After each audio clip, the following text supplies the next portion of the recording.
Yo, there was this anime I'd watched a while back. It's called Good Night World and I really liked it. It's a VR MMO kind of story.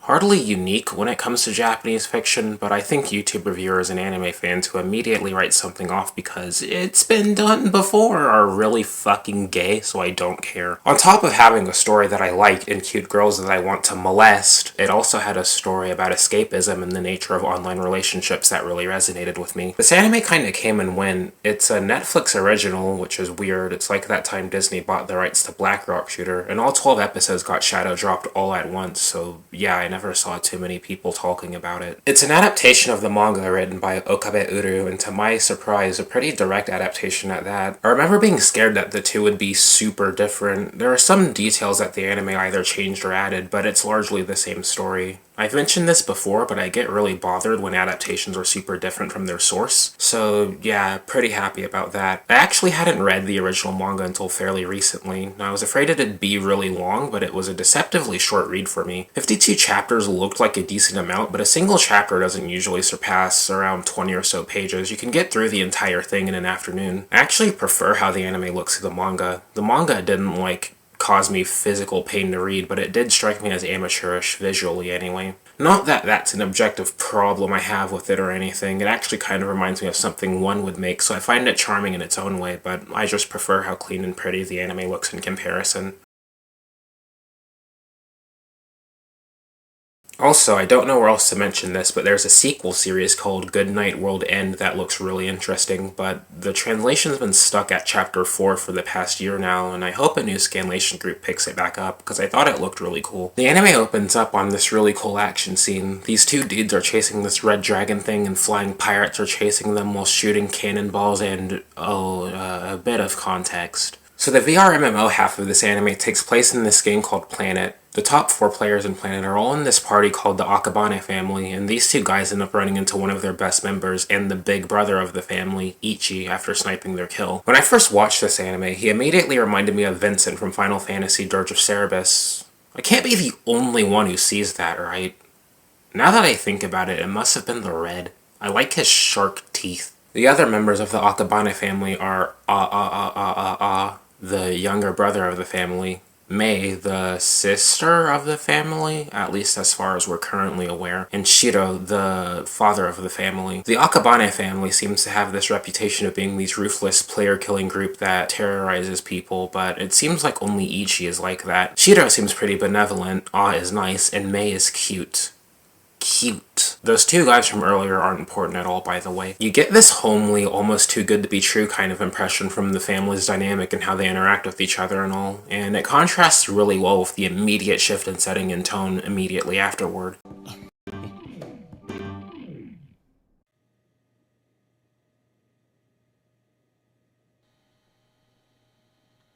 The bright and homely world of the game immediately cuts to the dark and lonely feeling reality of the protagonist's room. The shut-in, gamer, and escapist Taiichiro Arima. I kind of want to say he's literally me, but his room is way too filthy for me to self-insert properly. My skin starts to crawl if I don't throw things in the trash or clean up. I think he'd feel a bit better if he cleaned his room. We're introduced to another set of characters, members of the protagonist's real family. Asuma Arima, his honor student little brother, and Kojiro Arima, his father. He seems to not have a very high opinion of either of them. He seemingly can't bring himself to speak to his brother, and he actively refuses to speak to his father. Taiichiro seems to not have a very high opinion of reality in general.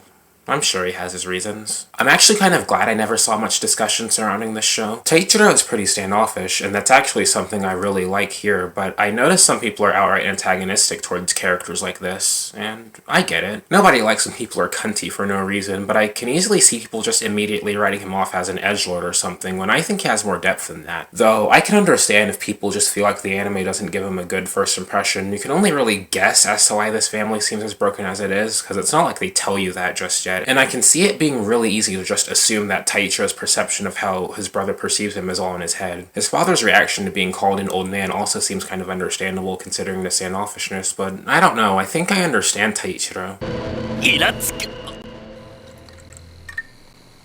連休切れかかっているな。太一郎、父さん最近腰が痛くて。やだ。He escapes back into the game world after having to deal with his family and begins to talk to Mei, and I would like to mention once again that I find Mei very adorable. Now, if only she were a lolly. This anime is actually the most progressive anime ever made because the only woman in the main cast is not only the group's white mage, but also literally only plays the MMO to cook, clean, and tend to the garden like how God intended. A couple of things happen all at once Ichi and Mei are done talking. The family gets attacked by the pirates. It's their guild's declaration of war, and the family can't act because Shiro's been hospitalized. Ichi flips his shit, and A has to calm him down, but the pirates bomb Mei's garden, and Ichi immediately counterattacks after seeing how bothered Mei is by it. You may think this is a bit overdramatic, considering that this is a game in-universe and there aren't any real consequences. It might seem kinda stupid, but I like how it drives home how much these guys all care for each other. Or rather, how Taichiro cares for his virtual family compared to how apathetic he is towards his IRL one. The anime shifts focus to the pirates for a bit, and to be totally honest, none of them really interest me. Like, I don't even know what they're talking about during this scene. But their leader, Pico, is a character I really liked in the beginning for reasons I'll get into in a bit. I'd like to point out that during her establishing shot, the camera pans in on her body, so now I know that 1, her tits are small, and 2, she's totally wearing nothing under that cape.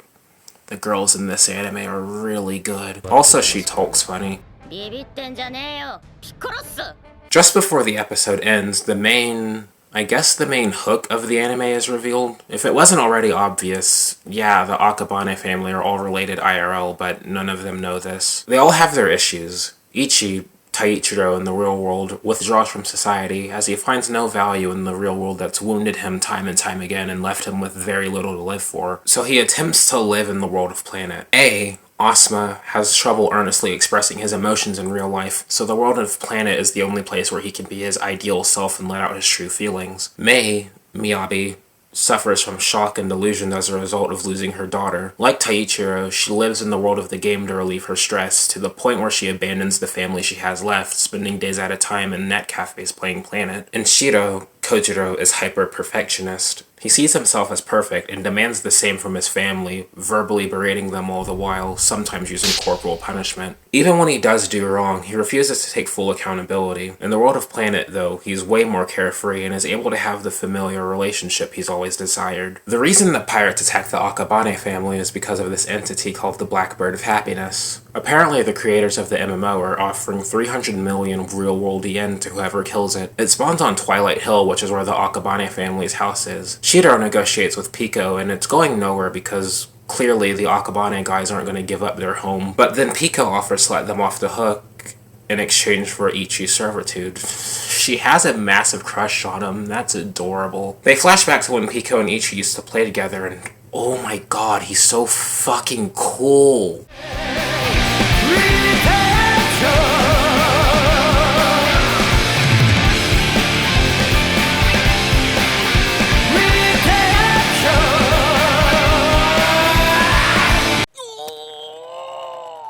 I like that what was just Ichi's chunibyo, something in his younger years that he looks back on and cringes at, is something that actually meant a lot to Pico and inspired her. What was just cringy to one person really meant a lot to another. I really like that message. Shiro says, "Fuck this," and fists her, but no, seriously. They accept the pirates' declaration of war. This is the first time we see Shiro's playstyle, and apparently he's the type who just punches people really fucking hard. We also see him say Ichi is a valuable member of our family, to which Ichi bashfully looks away. Since we know that Taichiro basically gets abused by his dad in real life, it makes this exchange really stick out to me. We see the Akabane family strategize for a bit, and this leads to Ichi and putting up barriers around their home together, and there's another scene where Ichi talks to another member of the guild one-on-one. Except now we know that the two are brothers in real life, but the two are oblivious in universe. The two's conversation leads into A revealing that he despises people like Neats and Hikikomori. This clearly bothers Ichi because in the real world he is one due to people like his brother who look down on him, causing him to crumble from the weight of the expectations society and even his own family puts on him. So he escapes into the game to relieve it. This anime's themes are pretty on the nose, but it's something I really resonated with, and I imagine a lot of people who are similar, generally the type of person who either can't or would rather not engage with society for one reason or another, and tends to withdraw inward rather than lash out, feel the same. It's also why I don't really interpret Taichiro as needlessly abrasive or standoffish. He's just someone who thinks everyone looks down on him and crumbles as a result of that. I also like that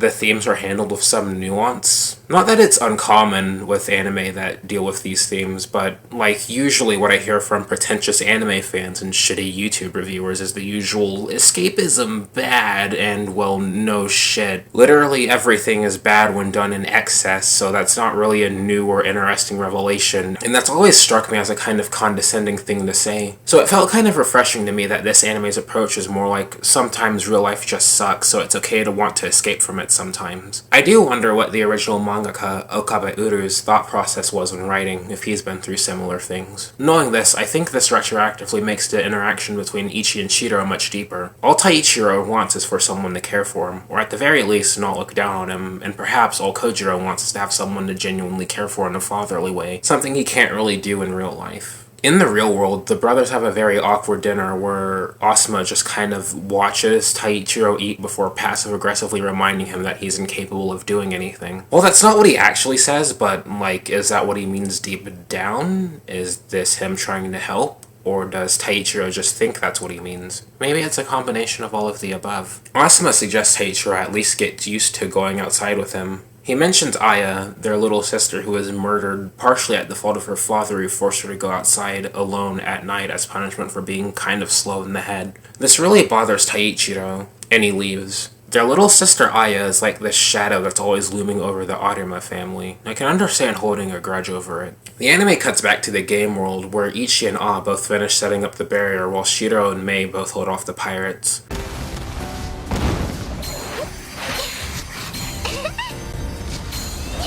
We find out that Sasamata and Leon from this guild called Granada helped them fend off the pirates. These two were mentioned at the end of the first episode, but you see, I kinda forgot they were relevant this early on. It seems like Ichi really doesn't like them because they're both clearly shady-ass motherfuckers. The family finishes their business with Granada, and they discuss what they plan on doing with the 300 million yen, and interestingly, Mei seems totally uninterested in the money, really only wanting to keep her life in the game world. Shiro says he only wants the money, but more on that later. They immediately return to their house to find it totally destroyed though. Ichi and A immediately blame the pirates, but they had a barrier up, so it couldn't have been them who destroyed the house. We see Leon and Sasamata negotiate with Pico, and that basically goes nowhere, though also we see that Leon clearly has ulterior motives. So in episode 3, the show's dynamic begins to change a bit. It was actually the black bird that destroyed the family's house. It takes the form of the red dragon Ichi killed in the first episode, and it doesn't take any damage upon getting hit, so it seems to be bugged. The black bird attacks Mei and A, but A shoves Mei out of the way at the last second, and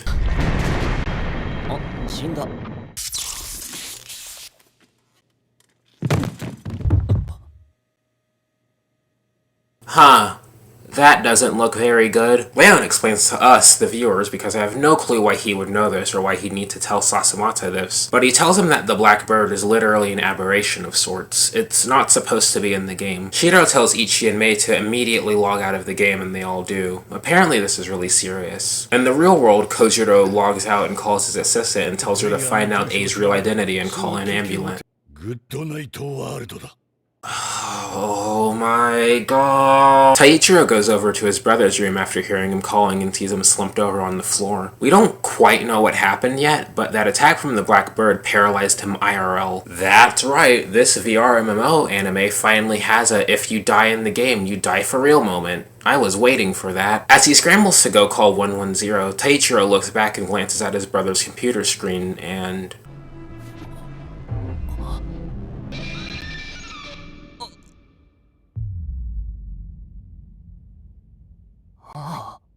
So this scene in the hospital is something I really like. Seeing his little brother in the hospital bed reminds him of his little sister. And for a split second, Taichiro's concern for Asuma's well-being mirrors how they care for each other in the game world. The relationship in real life is broken, but the two still care about each other deep down. But then Taichiro asks Asuma if he's playing Planet, and at first he denies it, and then ends up saying some really harsh things about it. Or the people who play it, rather. He then says he's only playing it to find someone and bring them back to reality, and Taichiro wants to tell him the truth, but he can't bring himself to. He He can only say, "I hope you don't find the person you're looking for," and runs away. I wonder if Asuma's hatred of the people who use games to escape from reality is born of Taichiro's seclusion from society and his desire to bring him back. Asuma drops a pretty big bombshell in that Kojiro is an engineer, used to work at the company that developed the VR headsets they use, and created Planet. This makes the reason why Kojiro plays his own game really interesting. Clearly he isn't looking for the black bird for the money. Taichiro, distraught over finding out A's real identity, tells himself to pretend that everything's normal. He'll forget A's real identity. He wants to forget all about reality and live in the world of Planet, but he can't log in for whatever reason. Apparently someone changed his IP address to a foreign one while he was away, and because Japanese ISPs are xenophobic, he can't play. We find out that Taichiro is actually a master hacker and...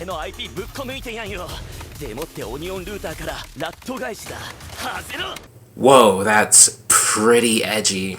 He learned about coding and computers from his father. The scene flashes back and forth to a memory of him learning how to code. Their relationship wasn't always as strained, but apparently Kojiro was always abusive, even towards Taichiro in the manga. Originally, Taichiro wanted to use the computer to watch videos, but his dad got really mad at him for it. この英語どういう意味？大した意味はない。プログラムを初めて書いた時の記念のようなものだ。誰もがそうする。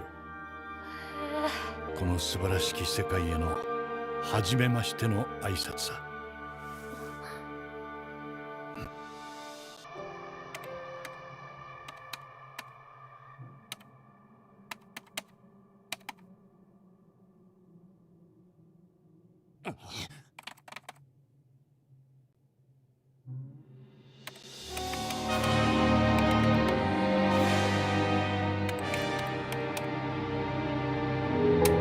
Whoa, that's pretty edgy. Ichi's back in the game world now, and apparently while all of that stuff was going down in the real world, the pirates were trying to blow up the barrier around their house the entire time. There's an interesting conversation between the pirates where they talk about the real life of one of the players. You start finding out more and more about the real lives of a lot of the characters from here on. I know the whole, thing with the Akabane family is that they don't do that, and there's actually a reason why they hold off on it with Pico and Mei, but I kind of wish there were more characters in this anime in general so that the anime could explore their lives as well. I'd find it interesting, even if it might make the anime feel a bit cluttered. Pico transfers ownership of the guild to one of her subordinates, Shigatera, and all of the pirates open up about how being part of this guild and playing the role of the game's bad guys helps them unwind. This is another scene that might be a bit melodramatic, but I like it. Sasamata and Leon show up and make Pico really pissed, so she just up and breaks the barrier, which makes me wonder what the point of shooting at it all this time was. But also, Pico powering up and lunging herself towards the barrier looked really cool. Back in the real world, this really cool looking girl in a white hoodie shows up in Asuma's hotel room and starts spouting cryptic nonsense.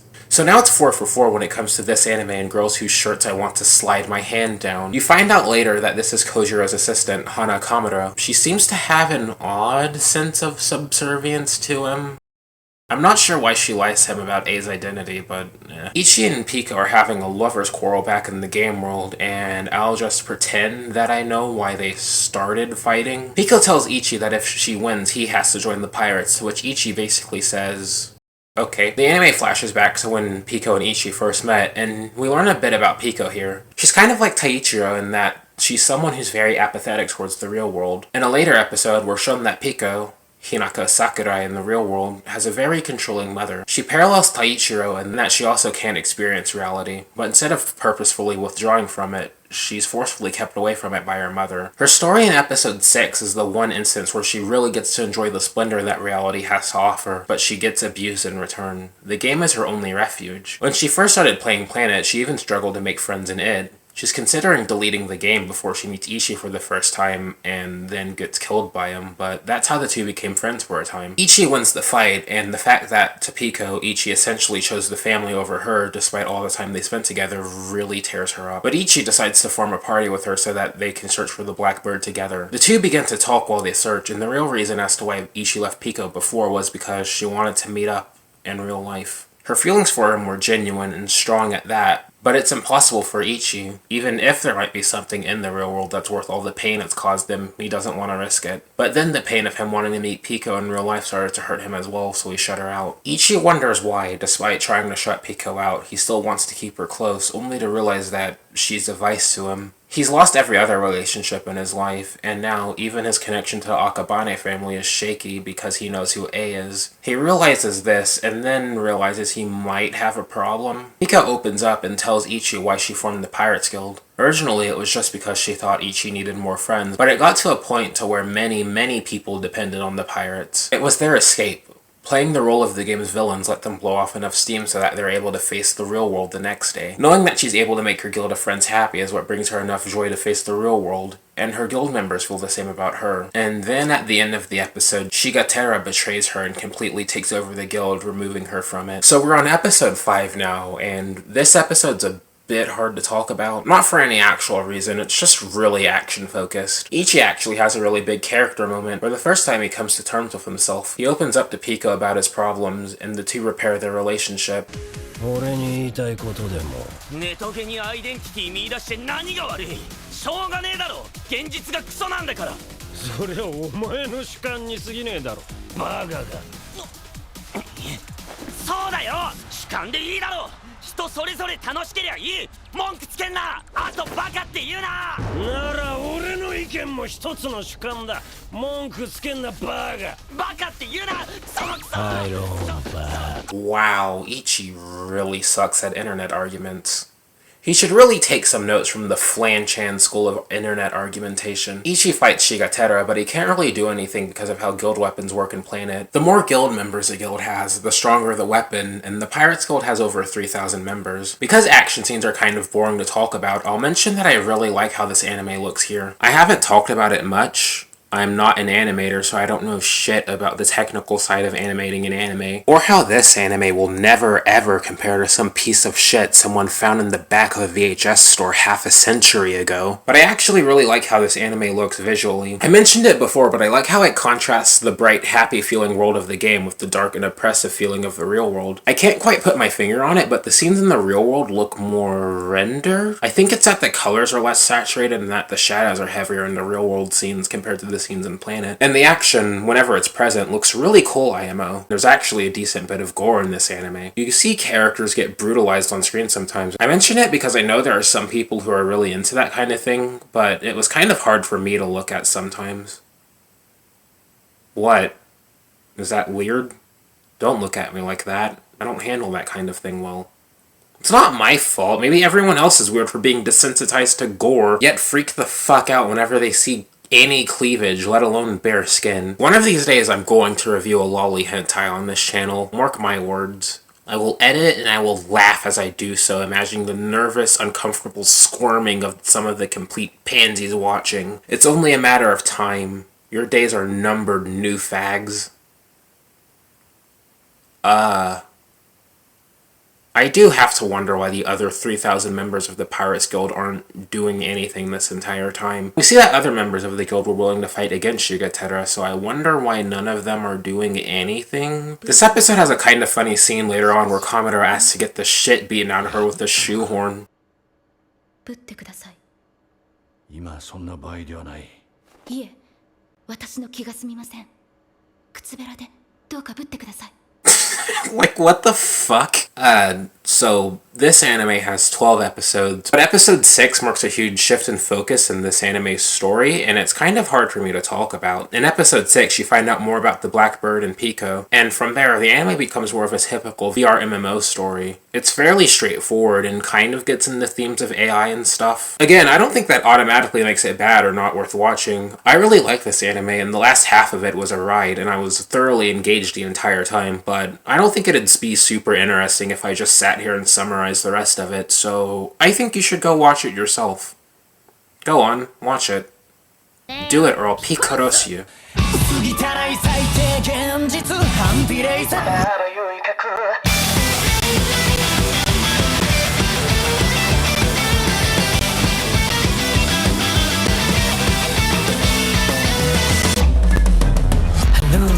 殺す崩されこっちだけ悪くはないよな不良批判100面フェイス饒舌ですリアルのカウンター腹は減る無意味な静食何のために生きているのか給水吐いてまた寝るどっちが夢かもわからないそんな生命体ゼロ絶対論だ